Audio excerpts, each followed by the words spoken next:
Father God in heaven, we're thankful, God, sa oras na to, God, sa Hagon family, Father God, to really come up for this celebration for the birthday of Myrtle and the dedication also of Adriel, God. Silang dalawa magkasabay po. Pinagpipray po namin si Myrtle and Adriel, God, sa talagang bigyan mo sila ng wisdom, God. Bigyan mo sila ng strength, God. Nandito kami, God, as a co-parent, talagang i-dedicate namin yung sarili namin na matulungan sila sa kanilang paglaki, God.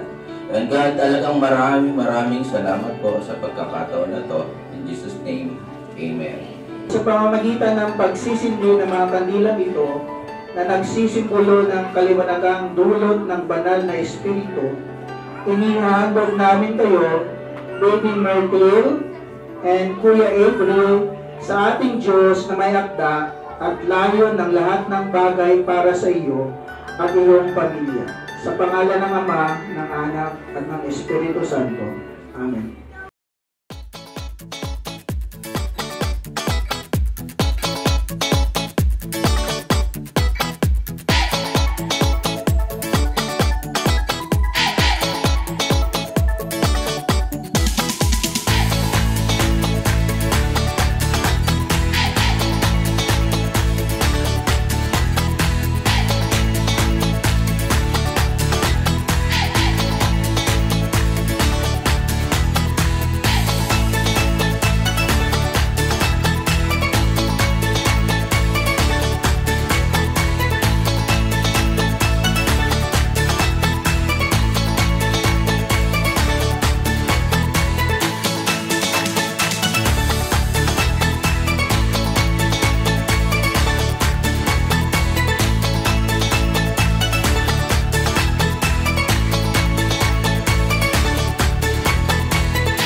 Ang gift ko kay Myrtle, yung una, symbolize siya sa comfort.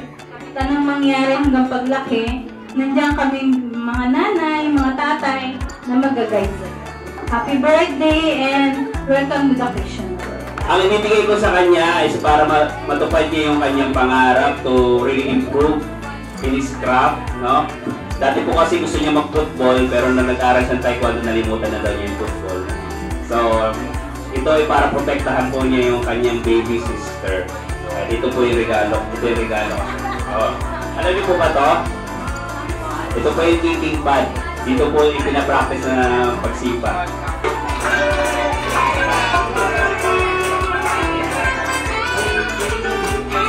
Once again, isama na na happy birthday, Michael! Ready? 1, 2, 3, go! Happy birthday! Yay! Make a wish and blow the candle. Yay! And of course, si Baby Myrtle naman are waiting together with Mommy, Daddy, Kuya, and Jollibee. So ready, close your eyes. Make a wish and blow the candle. Palakpakan naman natin.